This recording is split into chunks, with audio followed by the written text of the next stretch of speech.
Halo,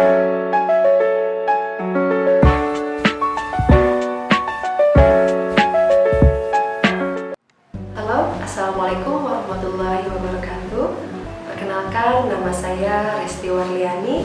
Saat ini saya merupakan dosen pada program studi pendidikan fisika, Fakultas Pendidikan Islam dan Keguruan Universitas Garut. Pada kesempatan ini, saya akan menjelaskan tentang salah satu mata kuliah yang saya ampu dan bagaimana proses pembelajarannya di kelas, yaitu mata kuliah belajar dan pembelajaran fisika. Mata kuliah belajar dan pembelajaran fisika ini merupakan salah satu mata kuliah dalam rumpun mata kuliah keahlian profesi yang berorientasi untuk membekali mahasiswa memperoleh wawasan yang luas tentang konsep belajar dan pembelajaran, khususnya pembelajaran fisika. Mata kuliah belajar pembelajaran fisika ini terdapat pada semester 3 pada program studi pendidikan fisika dengan bobot 2 SKS, di mana perkuliahan dilakukan selama 1 minggu 1 kali dengan durasi 100 menit. Mata kuliah ini merujuk kepada capaian pembelajaran lulusan yang kemudian diturunkan menjadi capaian pembelajaran mata kuliah atau CPMK. Adapun CPMK pada mata kuliah ini, mahasiswa mampu pertama, mengetahui secara teoritis hakikat belajar dan pembelajaran fisika secara mendalam. Kedua, memutuskan penyelesaian masalah dalam kasus pembelajaran fisika. Ketiga, menganalisis pembelajaran fisika untuk peningkatan kualitas pembelajaran berdasarkan hasil data dan informasi. Keempat, menerapkan dan mengembangkan model pembelajaran fisika meliputi perencanaan, penyajian, dan pengelolaan pembelajaran. Dari CPMK tersebut kemudian diturunkan menjadi sub CPMK yang disebar ke dalam 14 pertemuan.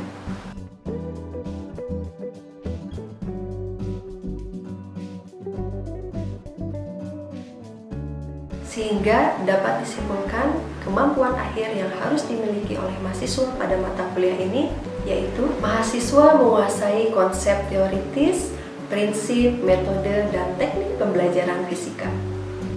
Selain itu, mahasiswa mampu menganalisis pembelajaran fisika melalui observasi, serta mampu menerapkan dan mengembangkan model-model pembelajaran fisika.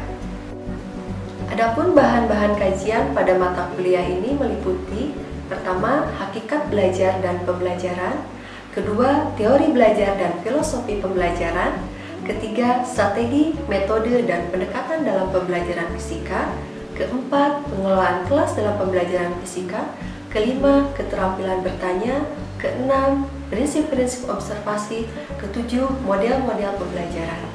Adapun model-model pembelajaran diantaranya yang pertama adalah problem-based learning, project-based learning, science, technology, engineering, and mathematics, inquiry learning. Adapun referensi yang saya pergunakan pada mata kuliah ini, yang pertama yaitu Models of Teaching, karangan Bruce Joyce dan kawan-kawan. Kemudian selanjutnya Inovasi Pembelajaran, karangan Ridwan Abdullah Sani, Belajar dan Pembelajaran, karya Profesor Dr. Siono dan kawan-kawan. Kemudian model-model pembelajaran, karya Dr. Rusman MPD, serta artikel ilmiah yang relevan pada jurnal bereputasi. Sistem pembelajaran yang dilakukan pada mata kuliah ini dengan sistem pembelajaran online atau daring dengan menggunakan platform Zoom Cloud Meeting, juga LMS atau Learning Management System Universitas Garut. Interaksi yang kami lakukan dengan mahasiswa pada dasarnya menggunakan Student Center Learning atau SCL, di mana mahasiswa diberikan kesempatan mengambil peran yang lebih aktif dalam pembelajaran. Pada mata kuliah ini ada beberapa pendekatan pembelajaran yang dilakukan. Di antaranya adalah problem-based learning, group discussion, presentasi kelompok, case study, observasi, juga ekspositor. Pada pertemuan ke-7, mahasiswa melaksanakan kegiatan observasi ke sekolah. Pada kegiatan observasi ini, mahasiswa diharapkan memperoleh pengalaman nyata melalui observasi dengan kunjungan ke sekolah. di mana mahasiswa melihat secara langsung bagaimana proses pembelajaran fisika di kelas, kemudian melakukan analisis berdasarkan data-data yang ditemukan di lapangan, baik itu berupa hasil pengamatan ataupun wawancara, baik itu ke guru maupun ke siswa. Sehingga untuk selanjutnya mahasiswa dapat mampu merancang dan mengembangkan pembelajaran fisika dengan tepat. Untuk penilaian hasil belajar mahasiswa meliputi penguasaan materi perkuliahan, laporan tertulis hasil observasi, ujian tengah semester, ujian akhir semester, penugasan, juga kehadiran.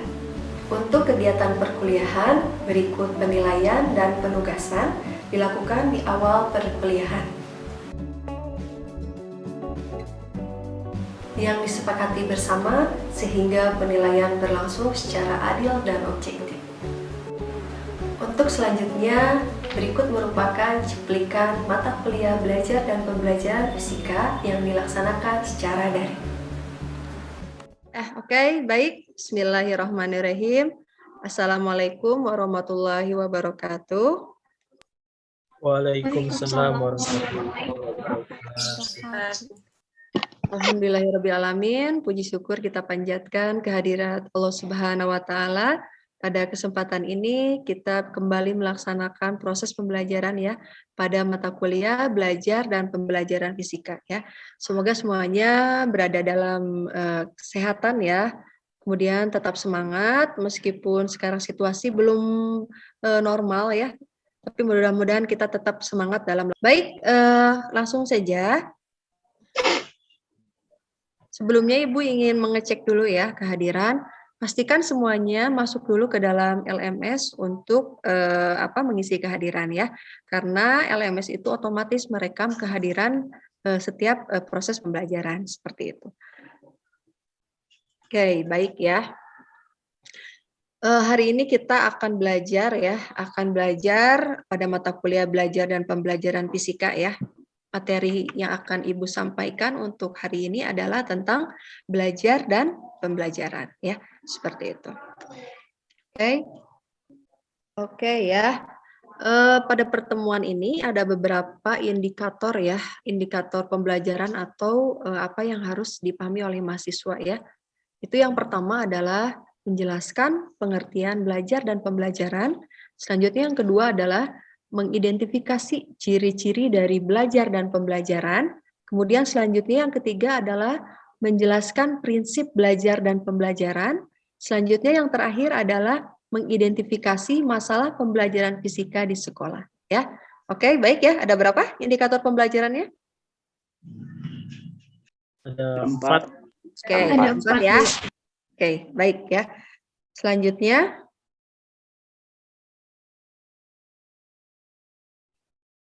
Oke ya, belajar dan pembelajaran ya, ini berarti terdiri dari berapa kata, Rizky?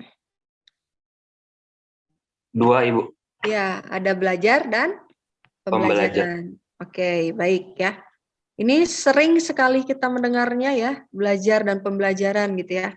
Tapi sebetulnya belajar dan pembelajaran itu apa sih? Oke, nah sebelumnya Ibu nanya dulu ya. Ini ada beberapa aktivitas belajar, ya. Nah, ini pertanyaannya adalah manakah yang termasuk aktivitas belajar, ya? Untuk yang pertama, seseorang melihat petani mencangkul, kemudian terlintas dalam pikirannya betapa berat kehidupan petani dalam menghasilkan bahan makanan, sehingga muncul perasaan menghargai, ya. Itu untuk aktivitas yang pertama. Kemudian yang kedua, bayi yang awalnya tidak bisa tengkurap menjadi bisa tengkurap ya. Kemudian aktivitas yang ketiga, kuda yang awalnya tidak bisa berhitung menjadi bisa berhitung. Selanjutnya aktivitas yang keempat, Haifa yang tadinya tidak bisa berbahasa Inggris menjadi bisa bahasa Inggris. Nah, untuk yang terakhir ini aktivitasnya ini adalah Doni secara kebetulan dapat memperbaiki barang elektronik. Tetapi ketika harus mengerjakan hal yang sama dalam waktu yang berbeda, ia menemui kesulitan. Ya, nah dari berapa aktivitas ini? Ada 5 aktivitas ini, kira-kira yang termasuk aktivitas belajar yang mana? Ya, silakan raise hand aja, raise hand. Oke, silakan yang mau memberikan pendapatnya. Oke? Siapa yang mau raise hand? Oke, Rizky, mangga Rizky. Yang merupakan aktivitas belajar menurut saya itu nomor 2, 3, dan 4, Bu. Oke, baik ya. Terima kasih kepada Rizky tadi yang sudah menyebutkan yang termasuk aktivitas belajar itu tadi nomor berapa? Nomor 2, 3, dan 4 ya, kata Rizky. Nah, bagi yang lain silakan, tolong raise hand lagi. Ada tanggapan yang lainnya? Oke, Reni dulu. Mangga, Ren.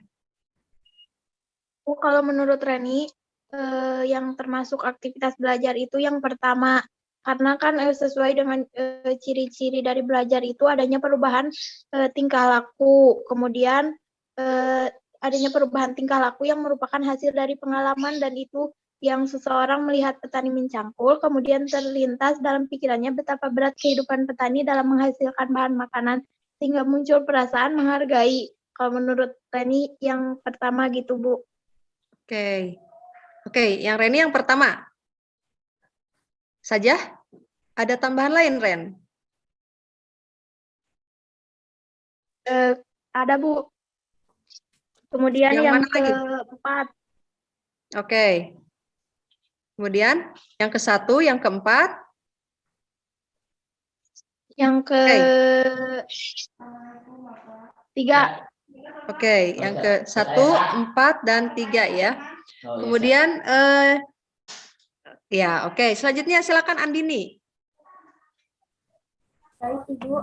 Kalau menurut Andini, yang termasuk ke dalam aktivitas belajar itu sama seperti yang dikatakan Kak, setuju. Ada pada poin pertama, kedua, ketiga, dan keempat, karena belajar itu merupakan perubahan tingkah laku dari yang tadinya tidak tahu menjadi tahu.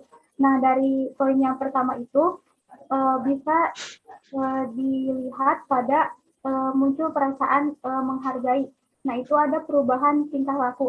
Kemudian pada poin yang kedua juga, bayi yang awalnya tidak bisa tengkurap menjadi bisa tengkurap, itu juga ada perubahan tingkah laku.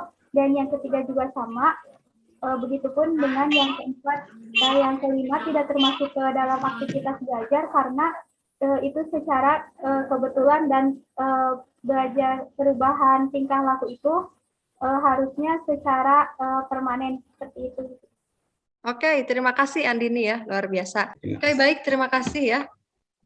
Ibu aplaus ya buat semuanya ya, yang mungkin sudah mewakili dari aktivitas belajar yang dimaksud ya, karena Ibu mungkin tidak bisa satu persatu untuk menunjuk ya atau mengutarakan pendapatnya masing-masing. Baik ya, dari sini mungkin kita bisa harus tahu dulu gitu ya, ciri-ciri belajar tuh apa sih? Oke, ya. Betul ya tadi ya, belajar itu pertama ditandai dengan adanya perubahan tingkah laku ya. Kemudian yang kedua, ketika perubahan itu terjadi relatif permanen gitu ya, lama gitu ya, tidak sekejap ya. Kalau yang tadi yang poin kelima itu bisa menyelesaikan permasalahan itu hanya karena kebetulan. Jadi pas ketika disuruh lagi dia tidak tahu gitu ya, berarti itu bukan termasuk dari aktivitas belajar. Kemudian selanjutnya yang ketiga itu adalah perubahan tingkah lakunya itu merupakan hasil dari latihan atau pengamatan ya. Tuh tadi yang kasus yang pertama itu seseorang itu melihat petani ya, melalui pengamatan kan ya, sehingga dia berdampak pada dirinya menghargai terhadap petani tersebut. Selanjutnya untuk kasus yang lain seperti yang tadi, yang awalnya tidak bisa berhitung kemudian menjadi bisa berhitung, awalnya tidak mahir berbahasa Inggris kemudian menjadi mahir, itu berarti terjadi proses dari latihan ya, terjadi proses latihan. Kemudian yang selanjutnya itu ciri-ciri belajar yang keempat adalah perubahan terjadi karena ada usaha dari individu ya. Yang terakhir adalah perubahan tingkah laku tidak harus segera diamati pada saat proses belajar berlangsung ya. Jadi memang banyak sekali ibu juga sering menemukan ya anak itu diam gitu di kelas ya, anak itu diam, tapi ternyata dia memiliki justru secara hasil belajar itu yang terbaik gitu ya. Ada itu, ibu pernah menemukan kasus seperti itu ya. Berarti kalau anak yang diam itu berarti bukan berarti dia itu sedang tidak belajar juga ya, tidak ya, seperti itu. Jadi diamatinya mungkin tidak harus secara langsung seperti itu. Baik ya, Rizky ya, mungkin sudah dipahami ya Rizky ya. Jadi tadi yang termasuk aktivitas belajar itu adalah poin berapa? 1, 2, 3, dan 4 ya. Oke, baik. Untuk selanjutnya, nah ini ya hakikat belajar itu seperti ini ya. Menurut para ahli bisa dilihat, bisa dibaca.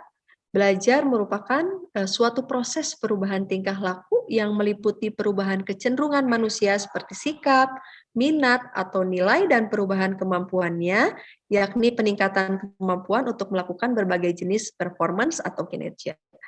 Ada lagi yang menyebutkan bahwa belajar itu merupakan suatu kegiatan di mana seseorang membuat atau menghasilkan suatu perubahan tingkah laku yang ada pada dirinya dalam pengetahuan, sikap, dan keterampilan ya. Jadi masih banyak sekali definisi belajar dari para ahli ya, tapi secara garis besar itu adalah terjadinya perubahan tingkah laku yang relatif permanen ya, seperti itu. Oke, selanjutnya. Nah, tadi ada belajar, kemudian ada pembelajaran. Jadi, kalau pembelajaran itu suatu sistem gitu ya, sistem atau proses membelajarkan subjek didik ya, atau pembelajar atau peserta didik, atau dalam ini kalau ibu adalah mahasiswa, yang direncanakan atau didesain, dilaksanakan, dan dievaluasi secara sistematis agar subjek didik atau pembelajar dapat mencapai tujuan-tujuan pembelajaran secara efektif dan efisien ya. Jadi kalau pembelajaran itu pasti seorang guru itu pasti menyiapkan RPP ya, perencanaannya ya. Kemudian ketika proses pembelajarannya memerlukan media ya, baik itu media presentasi, kemudian media yang lainnya ya, video dan sebagainya. Kemudian selain itu juga ada evaluasi ya, melalui evaluasi berupa tes dan sebagainya ya. Itu juga menunjukkan keberhasilan seorang dosen mengajar, misalkan misalkan atau guru ya. Misalkan kenapa anak-anak ini untuk subbab ini masih belum banyak yang benar jawabannya. Berarti dievaluasi lagi cara mengajarnya dan sebagainya ya. Jadi pembelajaran itu begitu sistematis ya, dari mulai proses, merencanakan ya, kemudian mengevaluasi. Oke, baik, untuk sejauh ini dapat dipahami ya tentang perbedaan belajar dan pembelajaran.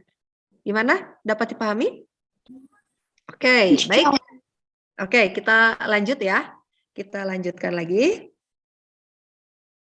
Nah, ini kalau tadi adalah ciri-ciri belajar, sekarang adalah ciri-ciri pembelajaran ya. Dari definisi tadi pasti sudah tertangkap ya, kalau pembelajaran itu yang pertama pasti memiliki tujuan ya, untuk membentuk peserta didik dalam suatu perkembangan tertentu ya. Jadi makanya setiap mata kuliah juga gitu ya, setiap ada capaian pembelajaran gitu ya, atau kemampuan akhir yang ingin diperoleh dari mata kuliah tersebut. Kemudian yang kedua adalah terdapat mekanisme, prosedur, langkah-langkah, metode dan teknik yang direncanakan ya, seperti itu. Jadi dalam pembelajaran itu ada teknik-teknik yang harus dilakukan ya oleh seorang guru ya. Tidak mesti selalu ekspositori atau ceramah terus ya, tapi harus berpusat kepada siswa ya, sesuai dengan pembelajaran abad 21.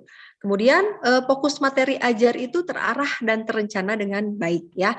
Ya seperti di awal pertemuan gitu ya, seperti di awal pertemuan kan kita ada RPS ya, pertemuan 1 sampai 14 itu apa aja ya, begitulah pembelajaran ya, seperti itu. Jadi materi ajar terarah dan terencana dengan baik. Kemudian selanjutnya adanya aktivitas peserta didik ya, pasti ya, karena di sini peran aktif peserta didik adalah yang terpenting ya.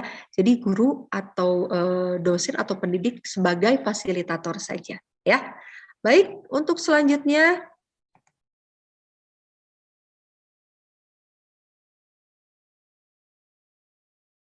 ya.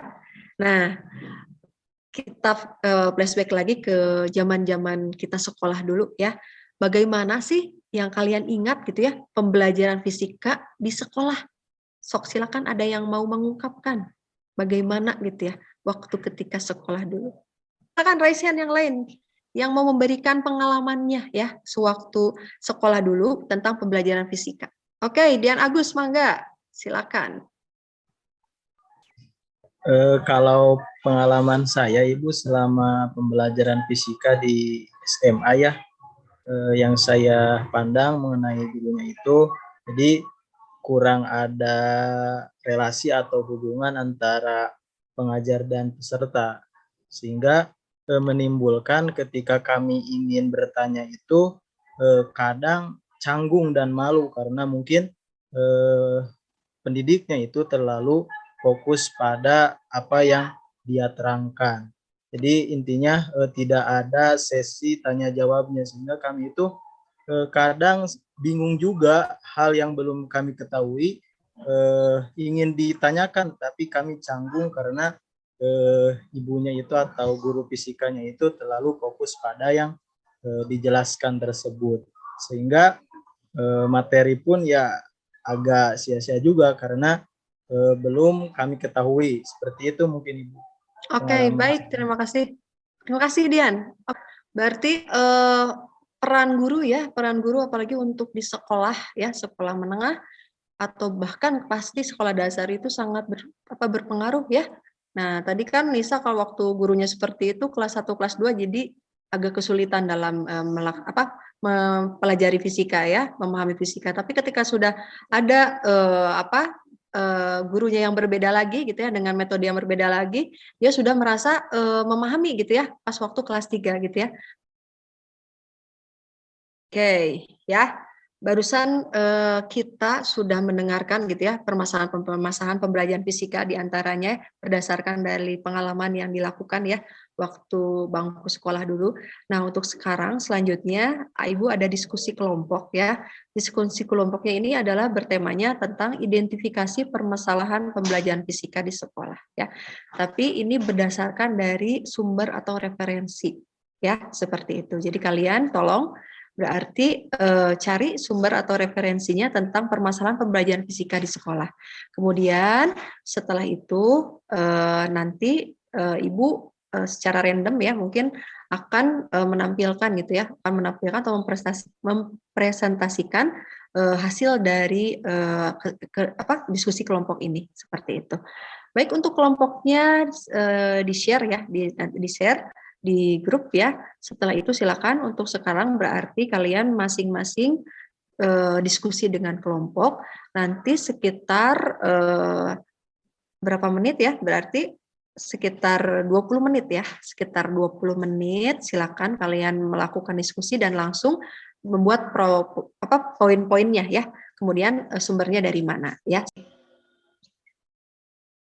Baik, terima kasih sudah bergabung lagi ke sesi sekarang ya, diskusi. Langsung saja. Ya, silakan hasil diskusinya. Bismillahirrahmanirrahim. Assalamualaikum warahmatullahi wabarakatuh. Waalaikumsalam warahmatullahi wabarakatuh. Mungkin langsung saja di sini kami dari kelompok 2. Kami sudah merinci ya secara singkatnya mungkin pembelajaran atau juga permasalahan yang sering terjadi secara umumnya itu pada proses pembelajaran fisika, yaitu ketidaksukaan peserta didik dalam memahami materi fisika itu sendiri, yang notabene banyak rumus dan hitung-hitungan yang ada.